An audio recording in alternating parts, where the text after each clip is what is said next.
Hi, Columbia. Hi, the login Columbia community. I'm Zach Parrish. I love you. I'll talk to you soon, hopefully. Este que nos acaba de saludar es Zach Parrish, el director de animación de Monstruo del Mar, la más reciente producción animada original de Netflix, y tuve la oportunidad de hablar con él un rato para que me contara sobre el proceso de creación de la película. No olviden seguir a Login en todas las redes sociales y gracias por quedarse en este video.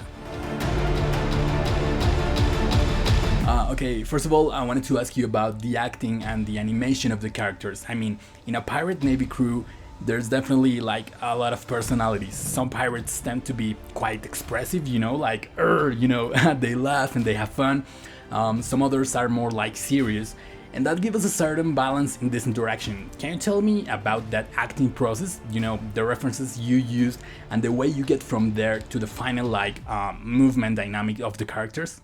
Yeah, absolutely. I mean, you really nailed it. We wanted to make sure that the whole crew felt as diverse as humanly possible, and even our lead characters. There was a lot of conversation around the specificity of each of their acting choices, because you have Captain Crow, who is he's very reserved in the way that he shows his emotions. He's incredibly controlled. So much of this film is about power and it's about control. And he, of all people, is insanely controlled, and he goes very big and very loud sometimes and then can immediately pull it back.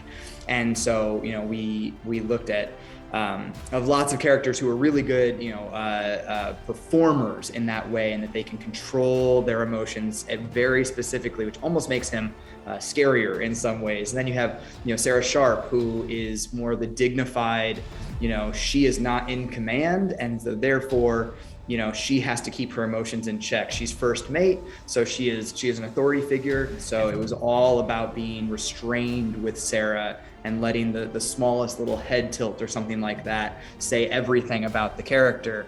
And then you have Jacob, who is kind of just always on the edge of something. He's always just behind what is happening. He's trying to keep up both physically and emotionally, and so oftentimes he's kind of put in these situations where he feels flummoxed. And so we looked at characters like Ethan Hawke. We looked at characters like Indiana Jones. We talked about Indiana Jones a lot for Jacob, where he's very capable, he's very charming, he's very smart, but he's always reacting. He has to use that quick wit of his to get there. And so oftentimes what we would do process-wise is we'd shoot reference of ourselves trying to act those things out. Oftentimes we would have multiple animators or myself acting things out and putting them all next to each other so that we could kind of diagnose the differences in them, or like, ooh, that one motion in that take really says confidence or says that there's a bit of an insecurity. And we would try to pick out those things. And it was a really cool collaborative process between, Josh Beveridge and the leads and the animators, and sometimes Chris would get involved even at that level. And then all the way through the process, just really refining, like, if the eye shape could just be a little bit more like this, I think you might start to feel that what they're saying isn't actually what they're feeling. And so we really tried to make sure that we were balancing what the scene was saying, what the character was saying, and what they were feeling emotionally underneath it all, because there is kind of a deep emotional richness to a lot of the acting in this film. Okay, Zach, in Login we have a beautiful community of young animation students, so can you give them a piece of advice or any pep talk, for those who dream to make something as big as this movie someday?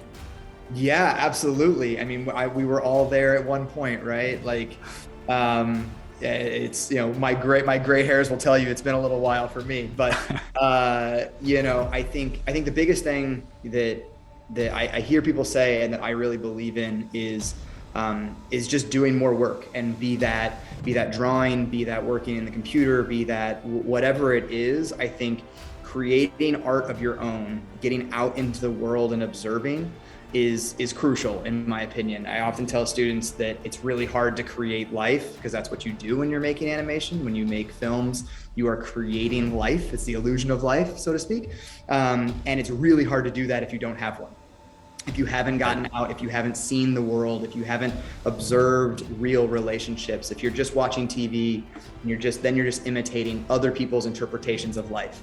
I think it's important to get out and to observe people and to find your own perspective.